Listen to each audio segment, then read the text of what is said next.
Hello everyone, good morning.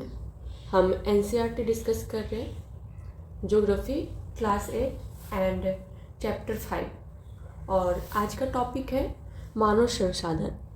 अगर आप UPSC, state PCS या अदर कोई कॉम्पिटिटिव एग्जाम की तैयारी कर रहे हैं तो उसके पॉइंट ऑफ व्यू से ये सेशन आपके लिए बहुत ही इम्पोर्टेंट होने वाला है। तो चलिए स्टार्ट करते हैं। लोग ही एक राष्ट्र के रूप में एक राष्ट्र के सबसे बड़े संसाधन होते हैं। मानव संसाधन के बारे में हमने पहले भी डिस्कस किया था, अगर आपने रिवाइज किया होगा या आपने क्लास की होगी तो ठीक है। यहाँ हम मानव संसाधन को और विस्तृत रूप में समझेंगे। तो क्या यहाँ बोला जा रहा है कि लोग ही राष्ट्र के सबसे बड़े संसाधन हैं। प्रकृति की देन केवल उस समय महत्वपूर्ण होती है जब वह लोगों के लिए उपयोगी होती है। लोग अपनी आवश्यकताओं और योग्यताओं ठीक है से उसे संसाधन में परिवर्तित कर देते हैं। इस प्रकार मानव संसाधन ही अंतिम संसाधन है। स्वस्थ, शिक्षा और अभिप्रेरित लोग अपनी आवश्यकताओं के अनुरूप संसाधनों का विकास करते हैं। अन्य संसाधनों की भांति मानव संसाधन जो है वो विश्व में समान रूप से वितरित नहीं है। ठीक है, जैसा कि हमने पहले भी डिस्कस किया था कि संसाधन हर जगह एक समान नहीं है। जैसे उसकी स्थलाकृतियाँ, जलवायु और भी बहुत सारे कारक थे जिस पे डिपेंड करता है कि कौन से संसाधन कहाँ रहेंगे। जैसे कोयला है तो कोयला सबसे ज़्यादा कहाँ पाया जाएगा? जहरिया झारखंड में, ठीक है। और जैसे रेगिस्तान में रेगिस्तान ही पाया जाता है, जैसे राजस्थान में रेगिस्तान है, ठीक।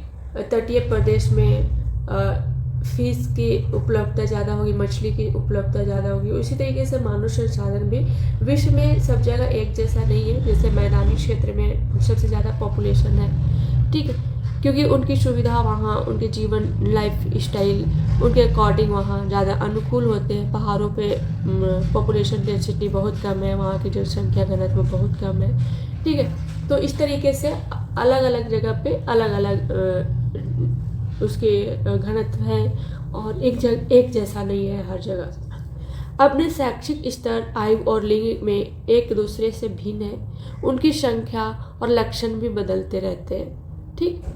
यहाँ देखिए एक चित्र के माध्यम से बताया जा रहा है। ये आपके विचार से विश्व में कितने लोग हैं पूछा, मैडम ने पूछा कि आपके विचार से विश्व में कितने लोग हैं। तो एक स्टूडेंट ने बोला कि मेरे विद्यालय में तो 500 लोग हैं। और ये बच्चे ने बोला कि मेरे गांव में 1000 लोग हैं, ठीक है। इन्होंने बोला मेरी कक्षा में 30 बच्चे हैं। तो विश्व में लगभग 6.6 अरब लोग हैं, ठीक है। मैडम ने बोला 1 अरब में कितने शून्य हैं? इस संख्या को आप कैसे लिखेंगे बताइए आप कमेंट बॉक्स में बताइए कि 1 अरब में कितने शून्य होते हैं। जैसे 1 लाख में कितने शून्य होते हैं? 5 शून्य होते हैं 1 लाख में, ठीक है। और 10 लाख हो गए, एक और शून्य बढ़ गया, करोड़ हो गया, 10 करोड़ हो गया, अरब हो गया। कितने शून्य हो गए?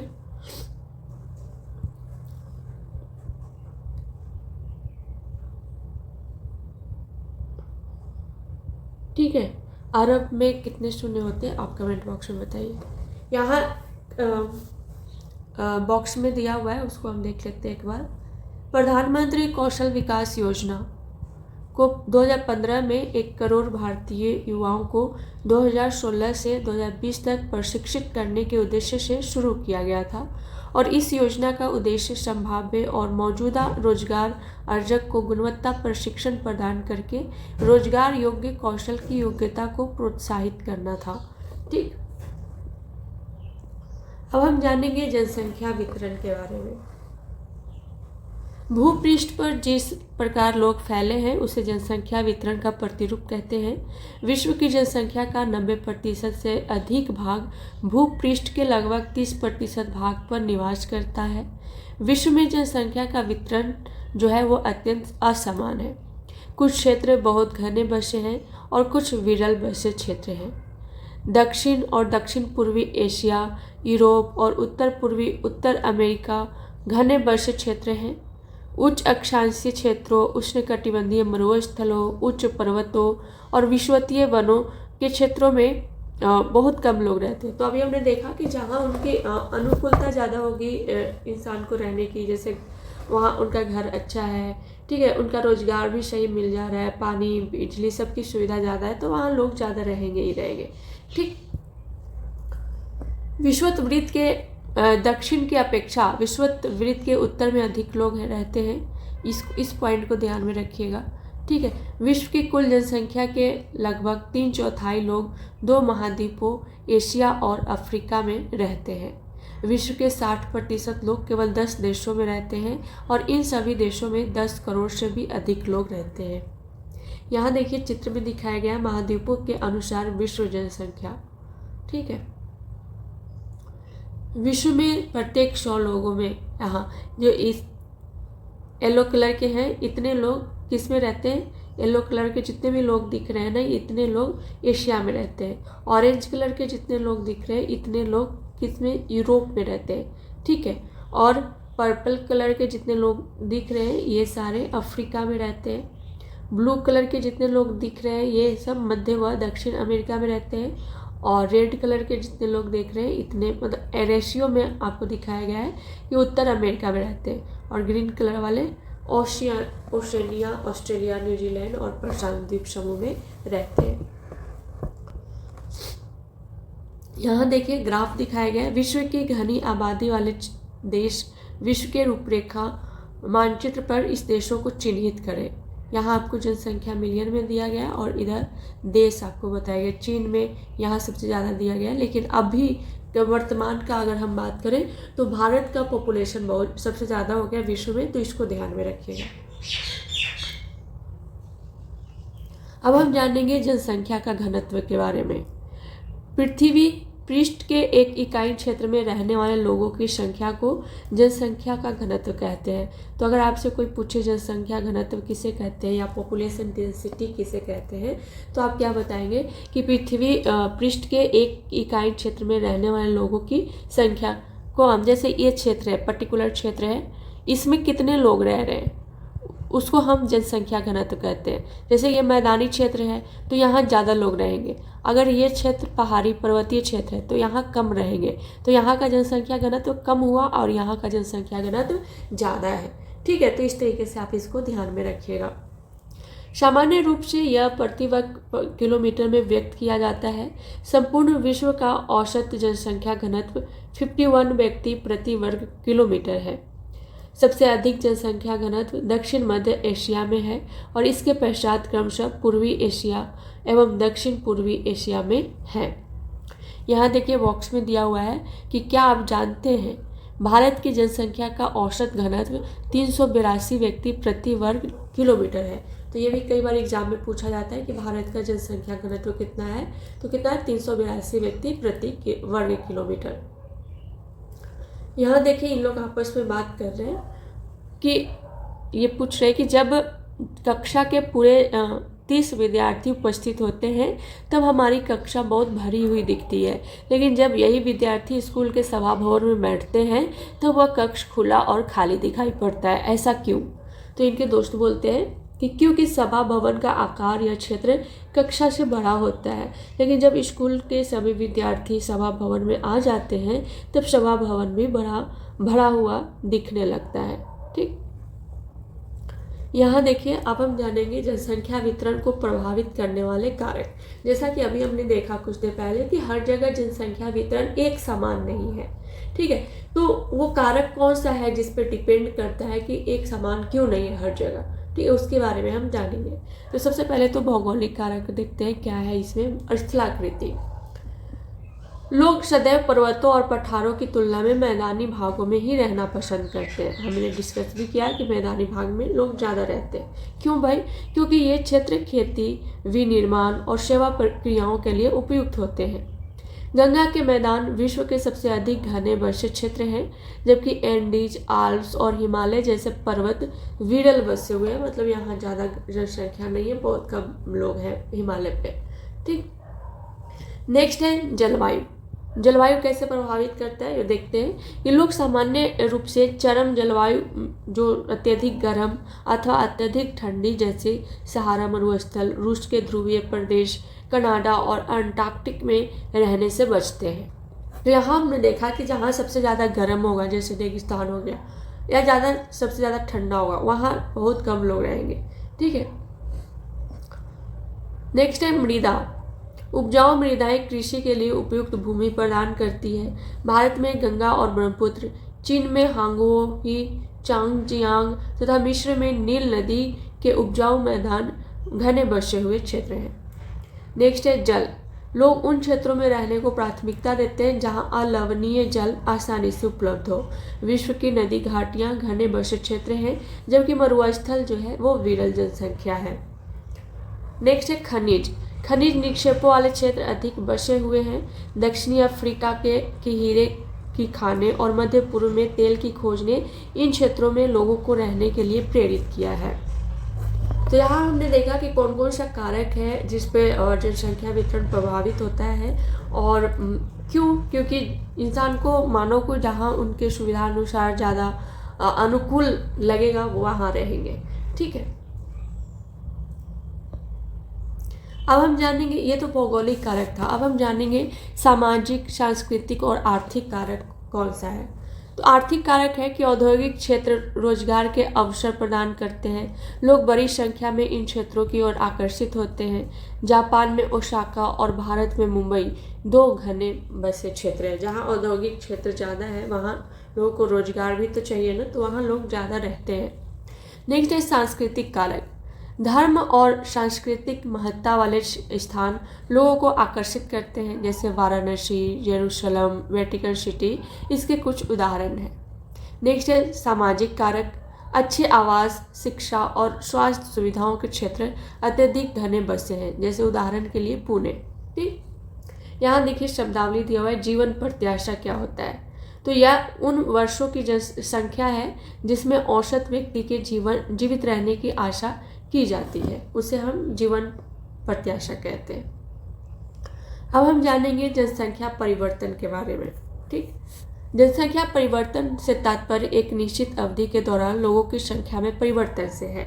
जैसे कि जैसे पहले था, कुछ साल पहले भारत जो था वो विश्व में सेकंड नंबर पे था जनसंख्या के मामले में, लेकिन अभी वर्तमान की बात करें तो विश्व में फर्स्ट नंबर पे हो गया। ठीक है। विश्व की जनसंख्या जो है स्थिर नहीं है, यह कई गुना बढ़ गई है। ठीक, क्यों ऐसा? वास्तव में जन्म और मृत्यु की संख्या में परिवर्तन के कारण हुआ है। मानव इतिहास की लंबी अवधि में सन 1800 तक विश्व की जनसंख्या धीरे धीरे बढ़ी है। बड़ी संख्या में बच्चे जन्म लेते थे, लेकिन शीघ्र ही उनकी मृत्यु भी हो जाती थी। ऐसा इसलिए था क्योंकि वहाँ उचित स्वास्थ्य सुविधाएं नहीं थी, सभी लोगों के लिए पर्याप्त भोजन उपलब्ध नहीं था। किसान सभी लोगों की भोजन की आवश्यकताओं को पूरा करने के लिए पर्याप्त उत्पादन करने में सक्षम नहीं थे। इसके परिणाम स्वरूप जनसंख्या में वृद्धि जो है वो बहुत कम थी। ठीक है।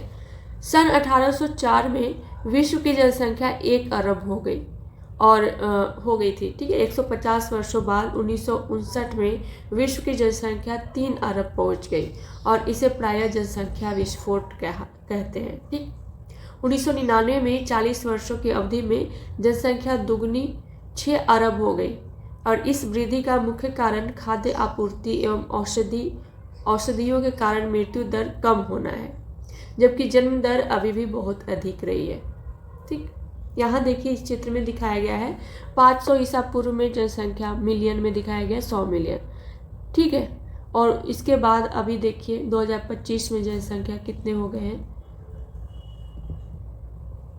लगभग 8 मिलियन ठीक के आसपास। तो इसको ध्यान में रखिएगा।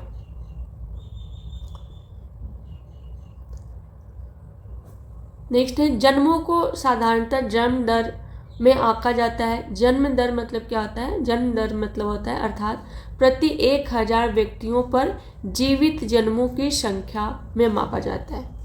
मृत्यु दर को प्रति 1000 व्यक्तियों पर मृतकों की संख्या में मापा जाता है।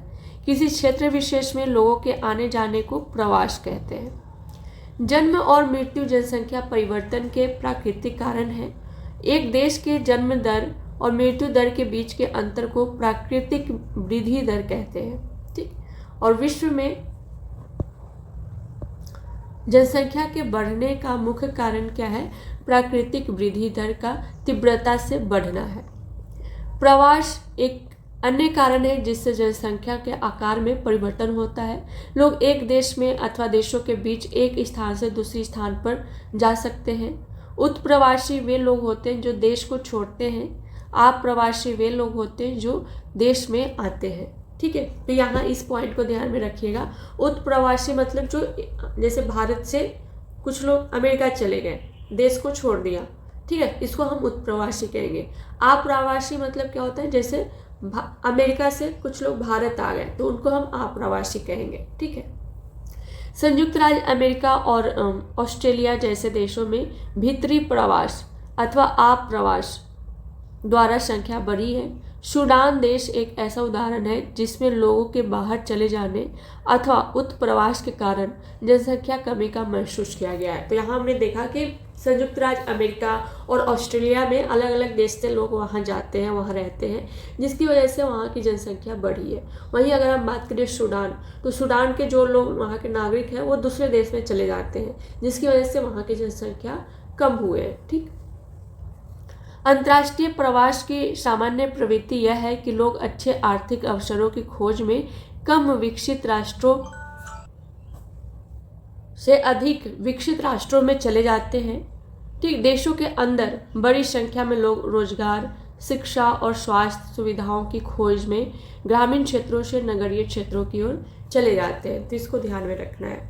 ठीक, यहाँ देखिए बॉक्स में दिया हुआ है शब्दावली। आप प्रवास मतलब जब व्यक्ति नए देश में आता है, और उत्प्रवास मतलब जब व्यक्ति एक देश को छोड़ता है, और इसके बारे में हमने देखा।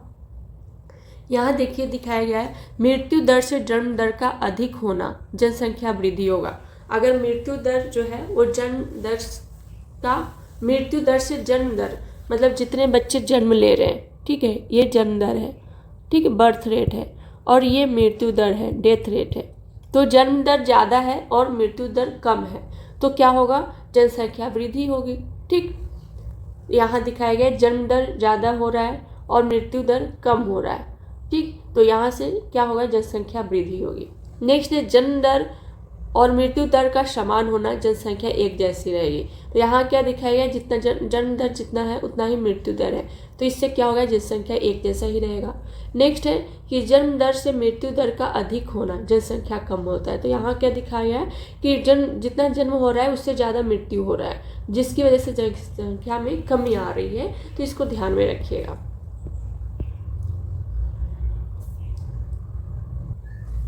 अब हम जानेंगे जनसंख्या परिवर्तन के प्रतिरूप के बारे में। ठीक, जनसंख्या वृद्धि की दर विश्व में अलग अलग है। यदि विश्व की कुल जनसंख्या तीव्रता से बढ़ रही है, तथापि सभी देशों में यह वृद्धि अनुभव नहीं की जा रही है। कुछ देशों में जैसे केन्या में जनसंख्या वृद्धि दर ऊंची है। उन देशों में जन्म दर और मृत्यु दर दोनों ही उच्च है। हाल ही में स्वास्थ्य सेवाओं में सुधार के साथ मृत्यु दर कम हो गई है, परंतु जन्म दर अभी भी अधिक है, जिससे क्या हुआ? वृद्धि दर बढ़ रही है। ठीक, अन्य देशों में जैसे यूनाइटेड किंगडम में निम्न जन्म दर और मृत्यु दर के कारण जनसंख्या वृद्धि की दर मंद है। यहाँ देखिए आपको इस चित्र में दिखाया गया है विश्व जनसंख्या वृद्धि की अलग अलग दरें दिखाई गई है। जैसे ब्लू कलर का जो दिखाई दे रहा है ये अति उच्च जनसंख्या वृद्धि हुआ है, यहाँ ज़्यादा जनसंख्या वृद्धि हुआ है। ठीक है, और ये इस कलर का जो है यहाँ आप देख सकते हैं, ये इसका इंडेक्स में दिखाया गया, और वाइट कलर का जो दिख रहा है ये क्षेत्र में 0 जनसंख्या वृद्धि हुई है। ठीक, अब हम जानेंगे जनसंख्या संगठन के बारे में। किसी देश की जनसंख्या कितनी भी अधिक हो, उसका उस देश के आर्थिक विकास के स्तर में कुछ अंतर नहीं पड़ता है। उदाहरण के लिए बांग्लादेश और जापान अति घने बसे देश हैं, लेकिन जापान जो है वो बांग्लादेश से आर्थिक रूप से अधिक विकसित देश है।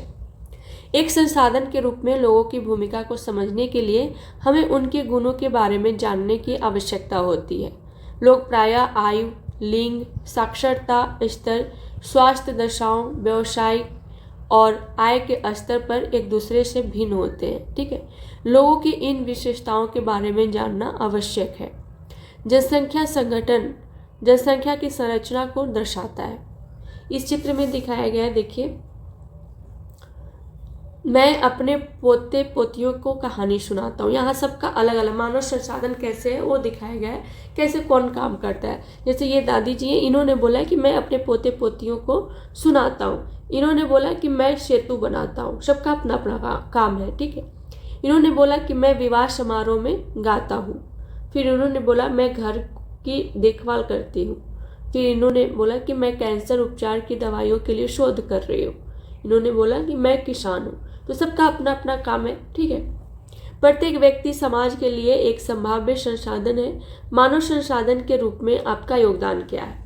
आप बताइए कि आप क्या करते हैं। आप पढ़ाई करते हैं तो आप स्टूडेंट हैं, आगे चलकर आप देश के लिए अच्छा करेंगे, ठीक। नेक्स्ट है, जनसंख्या संगठन हमारी यह जानने में सहायता करता है कि कितने पुरुष हैं और कितनी स्त्रियां हैं, वे किस आयु वर्ग के हैं, कितने शिक्षित हैं और वे किस प्रकार के व्यवसाय में लगे हैं, उनकी आय का क्या स्तर है और स्वास्थ्य दशाएं कैसी हैं। एक देश की जनसंख्या संगठन का अध्ययन करने की एक रुचिकर विधि जनसंख्या पिरामिड है, जिसे आयु लिंग पिरामिड भी कहते हैं, ठीक। एक जनसंख्या पिरामिड दर्शाता है कि कुल जनसंख्या विभिन्न आयु वर्गों में विभाजित है। उदाहरण के लिए देखिए, 5 से 9 वर्ष, 10 से 14 वर्ष। कुल जनसंख्या का प्रतिशत इन वर्गों में से प्रत्येक वर्ग में पुरुष और स्त्रियां उपविभाजित है। जनसंख्या पिरामिड का आकार उस विशिष्ट क्षेत्र देश में रहने वाले लोगों की कहानी बताता है। बच्चों की संख्या 15 वर्ष से निचले भाग में दिखाई गई है और यह जन्म के स्तर को दर्शाती है। ऊपर का भाग वृद्ध लोगों जो कि 65 वर्ष से अधिक की संख्या दर्शाता है और मृतकों की संख्या को दर्शाता है। हम देख लेते हैं एक बार जनसंख्या पिरामिड को। यहाँ दिखाया गया है, देखिए, यह है जनसंख्या पिरामिड, ठीक है। इस तरफ जो ब्लू कलर का है ये पुरुष है और ये स्त्री है, और यहाँ एज वाइज दिखाया गया कि 0 से 4 वर्ष एज ग्रुप के लोग हैं, ठीक है। 5 से 9 वर्ष के एज ग्रुप के लोग हैं, और इस तरीके से आयु वर्ग में यहाँ है 85 वर्ष से ज़्यादा लोगों की उम्र। तो इस तरीके से आपको उम्र भी दिखाया गया है। ये देखिए, ये बच्चे हैं, पूछते हैं कि ये त्रिभुजा का प्रतीत होने वाला आरेख क्या है। इनको समझ नहीं आ रहा है कि क्या है ये, ठीक। इनके दोस्त बोलती है यह जनसंख्या पिरामिड है। तो फिर से ये बोलती कि अच्छा, जनसंख्या पिरामिड क्या होता है। तो इन्होंने बताया कि यह एक देश में पुरुष और स्त्रियों की वर्तमान जनसंख्या को उनके आयु वर्ग में दर्शाया करते हैं, ठीक है। इन्होंने बोला, फिर से पूछा कि क्या मैं डिटेक्टिव बन सकता हूँ और एक देश की जनसंख्या का पता लगा सकता हूँ। तो फिर इनके दोस्त ने बोला कि अवश्य, हम 3 देशों का अध्ययन करते हैं, ठीक है। यहाँ देखिए, ये केन्या का पिरामिड दिखाया गया है। केन्या का पिरामिड इस तरीके से है, ठीक। जनसंख्या पिरामिड एक देश में आश्रित लोगों की संख्या भी बताता है। युवा आश्रित लोग 15 वर्ष से कम आयु के और वृद्ध आश्रित लोग 65 वर्ष से अधिक आयु के। आश्रित आयु जनसंख्या के अंतर्गत आते हैं। कार्यरत आयु वर्ग 15 से 65 के लोगों को आर्थिक रूप से सक्रिय वर्ग में रखा गया है, ठीक। एक देश का जनसंख्या पिरामिड जिसमें जन्म दर और मृत्यु दर दोनों ही ऊंचे हैं, आधार पर चौड़ा और ऊपर तीव्रता से संकरा हो जाता है। ऐसा इसलिए कि बहुत से बच्चे जन्म लेते हैं, लेकिन उनमें से अधिकतर की मृत्यु जो है वो शैशव काल में ही हो जाती है, और कुछ ही बड़े हो पाते हैं, इसलिए वहाँ वृद्ध लोग बहुत कम हैं। इस स्थिति को केन्या के पिरामिड द्वारा दर्शाया गया है। इस पिरामिड को दर्शाया गया है।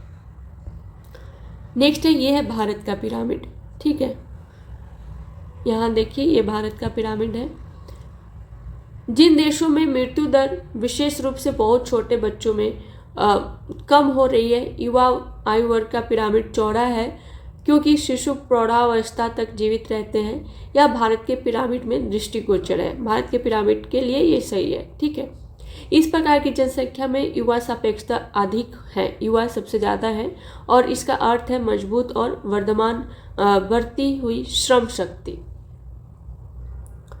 कम जन्म दर वाले जापान जैसे देशों में आधार का पिरामिड संकरा है।